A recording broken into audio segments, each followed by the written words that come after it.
Hi students, hello everybody. बढ़िया से हैं सब? मस्त हैं? अच्छे से हैं सब? सभी स्टूडेंट्स अच्छे से हैं? हाँ भाई, हम भी अच्छे से हैं। मज़ा आ रहा है ना? हाँ हाँ, बहुत मज़ा आ रहा है, बहुत मज़ा आ रहा है। मज़ा आना चाहिए। पढ़ने में मज़ा आए तभी तो यार पढ़ने में आनंद आता है, नहीं तो फिर पढ़ाई बोरियस बन जाती है, बोझ बन जाती है। इसीलिए पढ़ने में इंटरेस्ट ज़रूरी है और टीचर उसे ऐसा पढ़ाना चाहिए बच्चों में इंटरेस्ट पैदा हो। यदि इंटरेस्ट पैदा नहीं होती है तो मैथ है ऐसे ही भ्रम में डाल दिया जाता है बचपन से, यार ये तो बहुत उबाऊ विषय है, बहुत भारी विषय है, बच्चे वही ढोते रहते हैं। पर ऐसा नहीं, यदि आप ये पढ़ते हैं तो बहुत ही आसान विषय है, बहुत ही आसानी से बना लेने वाले हैं। तो हमारे बहुत छात्र बोल रहे थे सर प्रॉफिट और लॉस बारे में शुरू से समझा दीजिए, तो आज हम प्रॉफिट और लॉस शुरू से बताने वाले हैं। मतलब what is profit, what is loss, what is CP, what is SP. CP और एसपी होता जिस परिस्थिति में है, आज हम ये सब बताने वाले हैं और उस पर मिनिमम 2 से 3 सवाल आज बताने वाले हैं। तो आज चलिए समझते हैं पहले प्रॉफिट और लॉस बारे में, अर्थात लाभ और हानि बारे में। ध्यान दीजिए, जब भी बाजार से हम सामान लेने जाते हैं, मान लीजिए हम बाजार 100 रुपया में लिए, सामान 100 रुपए में लिए, सामान लिए हम 100 रुपए में, बेच दिए 80 रुपए में, तो जिस दाम पर हम बाजार से सामान लेते हैं वो होता है सीपी, इसे ही बोला जाता है परचेज प्राइस। मान लीजिए हम सामान बाजार से लिए 100 रुपए में, बेच दिए 80 रुपए में, तो जिस दाम पर बेचते हैं वह हमारा होता है एसपी, सेल प्राइस। जिस दाम पर हम बाजार से सामान लेते हैं वो हमारा होता है परचेज प्राइस, सीपी। जिस दाम पर हम सामान बेचते हैं, जैसे मान लीजिए हम लिए 100 रुपए में, बेच दिए 80 रुपए में, तो यह हमारा सीपी हुआ और ये हमारा एसपी हुआ, सेल प्राइस। अब ध्यान देना, थोड़ा समझते हैं प्रॉफिट और लॉस। ध्यान दीजिए, यदि सामान हम 100 रुपए में लिए और 20 रुपए में बेचे तो हमें यहाँ 20 रुपए लॉस हो रहा है।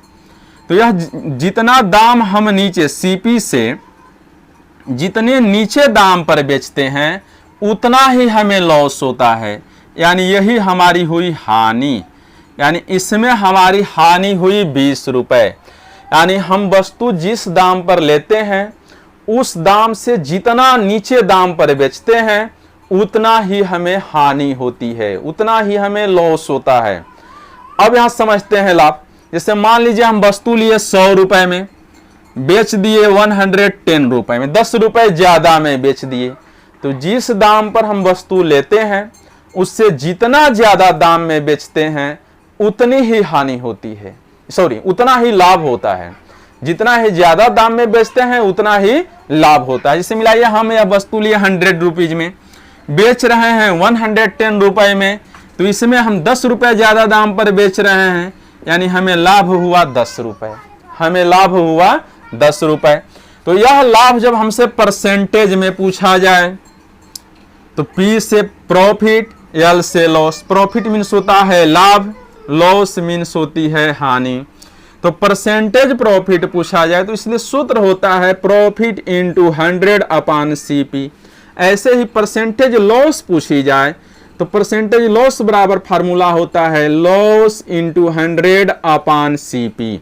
यहां ध्यान देना है, हमेशा प्रॉफिट या लॉस परचेज प्राइस अर्थात सीपी पर होता है, इसीलिए यहां मिलाइए हर में जो है वो सीपी है। हमेशा प्रॉफिट या लॉस परचेज प्राइस सीपी पर होता है।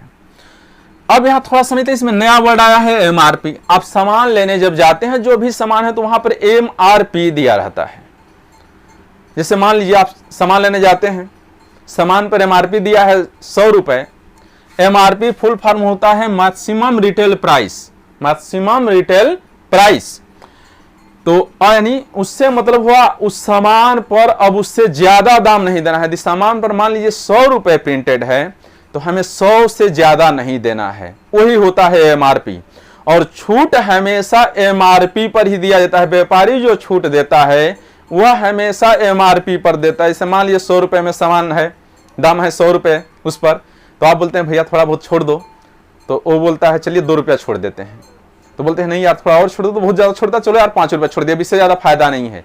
अर्थात जो छूट हमेशा दिया जाता है वो एमआरपी पर दिया जाता है। एमआरपी से तात्पर्य हुआ मैक्सिमम रिटेल प्राइस, अर्थात इससे ज्यादा दाम पर वो सामान बेचना नहीं है, उस पर ज्यादा दाम निर्धारित है, वही एमआरपी है। उसमें सब चीज जुड़ा हुआ है, वैट जुड़ा है, जीएसटी जुड़ा है, सब चीज उसमें जुड़ा हुआ है। अब उससे ज्यादा दाम पर वो सामान बेचना नहीं, उससे नीचे दाम पर संभव है बेचना, पर उससे ज्यादा दाम पर बेचना संभव नहीं है, वही होता है एमआरपी।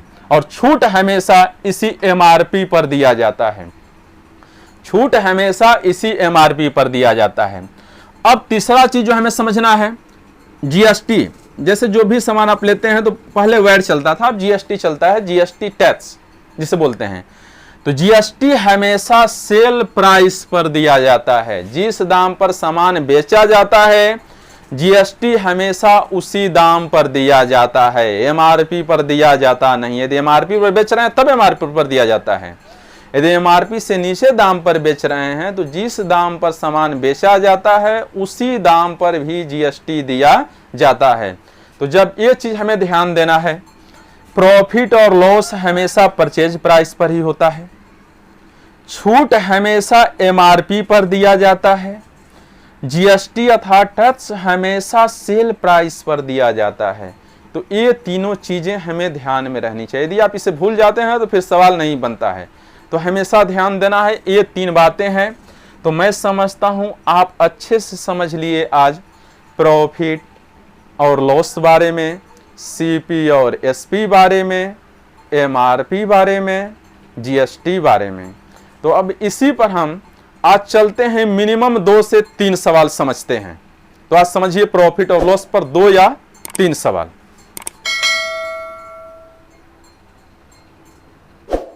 तो चलिए आज हम इस पर शुरू से बेस से 2-3 सवाल समझते हैं। जैसे हमारे बहुत शिष्य बोल रहे थे सर बेस से समझाइए थोड़ा सा, तो हम आज बेस से ही समझा देते हैं चैप्टर।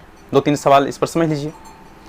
यह सवाल समझते हैं, यहां सीपी दिया है 500 रुपए, अर्थात वस्तु ली जा रही है 500 रुपए में, दिया है 10% लाभ पर, ध्यान देना है, प्रॉफिट दे दिया है 10%। अब यहां समझते हैं 10% पर मीन्स प्रति, सेंट मीन्स 100, परसेंट मतलब 100 पर 10 रुपया लाभ हो रहा है, ये ध्यान देना है। तो जब भी लाभ हो तो जितना परसेंट लाभ हो तो 100 पर उतनी राशि जोड़ी जाती है, और जब भी हानि होती है 20% हानि हुई तो 100 में से 20 माइनस ली जाती है। हानि में भाई हानि होता है, तो जितना परसेंट जब लाभ दे तो 100 पर उतना परसेंट आप जोड़ दीजिए और सीधा सीधा बना लीजिए। उतने वैसे ही यदि जितना परसेंट हानि दे तो 100 में उतना ही परसेंट माइनस ले लीजिए और सीधा सीधा सवाल बना जाइए, जैसे मैं बताने जा रहा हूं। समझिए इस पर 2 सवाल आज हैं। दिया है वस्तु 500 रुपए में ली जा रही है, सीपी 500 रुपया है, 10% लाभ पर बेची जा रही है, एसपी अर्थात सेल प्राइस आपसे पूछ रहा है। मैंने बताया सीधा सूत्र मत भरिए, सीधा बनाइए। एसपी जब भी पूछे, सीपी 500 दिया है, लाभ 10% है, तो मैंने बताया है 100 पर 10 है तो 100 में 10 जोड़ते हैं तो 110% है, तो बटे में 100, प्रतिशत में हमेशा बटे में 100 होता है। 2 शून्य से 2 शून्य डिवाइड, 5 से इसमें मल्टीप्लाई लीजिए 110 में, यह आया 550 रुपए। अर्थात 500 रुपए वाली वस्तु 10% लाभ पर बेची जाए तो वो बेची जाती है 550 रुपए में, वो बेची जाती है 550 रुपए में। अर्थात जब भी ऐसा सवाल दे जिसमें सीपी दिया हो, प्रॉफिट दिया हो, सेल प्राइस पूछ रहा हो, तो सेल प्राइस बराबर सीपी इंटू प्रॉफिट बताए हैं 10% है तो 100, 100 में 10 जोड़ लीजिए, बटा में 100 लीजिए। यदि 20% होता तो 100 में 20 जोड़िए 120 हो जाता, बटे में 100 हो जाता। 30% होता तो 100 में 30 जोड़िए, बटे में 100 हो जाता। हल ले लीजिए, ये हो जाता है आंसर। जब सीपी दिया हो, एसपी पूछ रहा हो, इसमें समझते हैं उससे अपोजिट है। उसमें परचेज प्राइस दिया था, सेल प्राइस पूछ रहा था। इसमें सेल प्राइस दिया है, परचेज प्राइस पूछ रहा है, उससे उल्टा है, अपोजिट है तो नियम भी अपोजिट हो जाता है। थोड़ा समझिए, बहुत ही आसान नियम बता रहा हूं, परीक्षा में सीधा सीधा बनाइए, सूत्र मत भरिए इतना और इतना होता है, समय जाता है भैया। 60 मिनट में 100 सवाल बनाना होता है, जब सूत्र उतारने में रह जाते हैं तो फिर नहीं बनने वाला है। आप सीधा सूत्र ब्रेन में सोचिए, सीधा भरिए, जो पैटर्न बता रहा हूं यहां समझिए। यह लाभ दिया है 10%, सेल प्राइस एसपी दे दिया है 550, परचेज प्राइस सीपी पूछ रहा है। सीपी जब भी पूछे यहां 550 हम ले लेते हैं। अब यहां उल्टा हो जाता है, यहां पर 100, ध्यान दीजिए, एसपी पूछता है तो 100 बटे में होता है, आज जब ही सीपी पूछे तो 100 उल्टा हो जाता है और ऊपर वाला मान नीचे हो जाता है, उलट जाता है। सीपी से एसपी विपरीत है, इसलिए इसमें पैटर्न भी विपरीत हो जाता है, उलट जाता है, समझिए यहां पर। तो हम सीधा बताए हैं 10% लाभ हो रहा है, यानी 100 पर 10%, तो 100 में 10 जोड़ते हैं तो 110। बस अब जो इसमें 100, ध्यान दीजिए, इसमें 100 जोड़े तो 110 था, ऊपर था, इसमें हम उतार देते हैं 100 ऊपर, इसमें 100 था नीचे, इसमें हो जाता है ऊपर। यानी जब भी सवाल आए, एसपी पूछे तो 100 बटे में होता है, सीपी पूछे तो 100 ऊपर ले लीजिए और वैल्यू टोटल नीचे लाइए और सीधा बना लीजिए, आसानी से सवाल सॉल्व हो जाता है, सूत्र नहीं भरना है। 0 से 0 डिवाइड, 11 से डिवाइड लेते हैं 5 बार में, 5 से 100 में मल्टीप्लाई लेते हैं 500 रुपए, अर्थात मिलाइए। 10% लाभ पर 550 में सामान बेचा तो सामान वाला दाम था 500 रुपए, मिला लीजिए, यही तो सामान था। 10% लाभ पर 550 में बेचा था तो सामान दाम 500 रुपए, यानी 500 रुपए वाला सामान यदि वह 10% लाभ पर बेचता था तो 550 रुपए में बेचा जाता था। तो यहां पर ध्यान दीजिए, तो वही सामान है 550, 10% लाभ पर 550 में बेचा जाता है, तो उस सामान वाला मूल्य आपसे पूछ रहा है, तो सीधा इस नियम से बनाइए, मूल्य हुआ 500। तो ऐसे यह सवाल बनाया जाता है। फिर से समझ लीजिए, जब भी यह सवाल आए, लाभ दिया है, सेल प्राइस दिया है, एसपी हमसे पूछ रहा है, तो सीधा जानिए, जब भी सीपी पूछे, एसपी दिया हो तो एसपी हम ले लेते हैं 550 सेल प्राइस और मल्टीप्लाई लेते हैं 550 मल्टीप्लाई लेते हैं 100 से और ये 10 नीचे उलाट देते हैं। सीधा इसमें ध्यान दीजिए, एसपी जब पूछे तो 100 नीचे होता है, सीपी पूछे तो 100 ऊपर होता है, और यह जो लाभ होता है तो 100 पर 10% है, तो 100 में 10 जोड़ते हैं तो 110 ये नीचे हो जाता है। सीधा एसपी से पूछे तो सीपी में उल्टा होता है, एसपी में 100 नीचे होता है, टोटल जोड़ ऊपर होता है, सीपी में 100 ऊपर होता है, टोटल जोड़ नीचे होता है। और इसी नियम से आप बना जाइए, आसानी से बन जाता है। तो इसी पर हम अभी फिर तीसरा सवाल बता रहे हैं, आप वीडियो में बने रहें जिससे पूरा डाउट स्पष्ट हो जाए। समझते हैं, चलिए नेक्स्ट सवाल, ध्यान दीजिए, इसी पैटर्न पर समझते हैं तीसरा सवाल, जिससे डाउट्स पूरी तरह से दूर हो जाए। अब आप जब भी सवाल आए तो उससे आसानी से बना जाए। ध्यान दीजिए, ऐसा सवाल एसएससी जीडी में पूछता है, नॉर्मल सवाल है जो परीक्षाओं में आता है। यहां जब भी सवाल है तो पहले मिलाइए, एसपी दिया है, सेल प्राइस दिया है 770 रुपए, लाभ प्रॉफिट दिया है 10%, सीपी हमसे पूछ रहा है। मैंने यहां बताया है सीधा सीधा, जब भी सीपी पूछे, एसपी दिया हो तो एसपी उतारते हैं 770 और 100 ऊपर होता है। ध्यान दीजिए, एसपी जब पूछता है तो 100 नीचे, सीपी पूछता है तो 100 ऊपर, यही ध्यान देना है।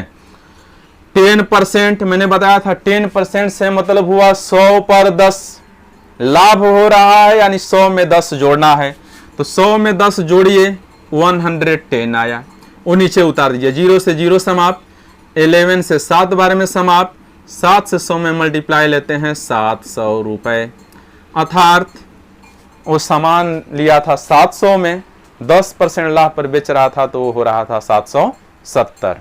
तो जब भी ऐसा सवाल आए तो आज मैं शुरू से बेस पढ़ाया हूं, फिर दूसरे दिन मिलता हूं प्रॉफिट और लॉस से ही, और उस पर नेक्स्ट पैटर्न चलता हूं। मैंने बोला था मैं प्रॉफिट और लॉस 8-10 दिनों में 8-10 वीडियो में पूरा पैटर्न वाइज पढ़ा देने वाला हूं। यदि आप ये सवाल आप एसएससी जीडी देने चाहते हैं, आर्मी जीडी देने जाते हैं, रेलवे देने जाते हैं, रेलवे में चतुर्थ श्रेणी परीक्षा डी देने जाते हैं, तो ऐसे सवालों में ऐसे सवाल आते हैं, एनटीपीसी में भी ऐसा सवाल आता है, एसएससी में भी आ जाता है, एसएससी एमटीएस में तो आता ही आता है।